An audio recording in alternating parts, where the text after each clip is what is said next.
मनोज जरांगेंनी आपलं आंदोलन पुढे ढकलावा अशी विनंती भाजपच्या वतीनं करण्यात आली। भाजपचे मुख्य प्रवक्ते केशव उपाध्ये यांनी तशी विनंती मनोज जरांगेंना केली। मुंबईत गौरी गणपतीचं मांगल्य असताना जनजीवनाची घडी विस्कळीत होऊ नये यासाठी मोर्चा पुढे ढकलावा अशी विनंती भाजपनं केली आहे।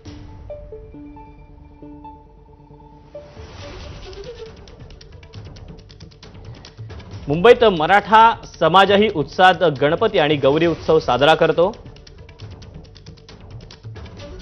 नेमक्या अशाच वेळी आरक्षणाचं आंदोलन उभं करून जरांगे मोर्चा घेऊन मुंबईत येत आहेत।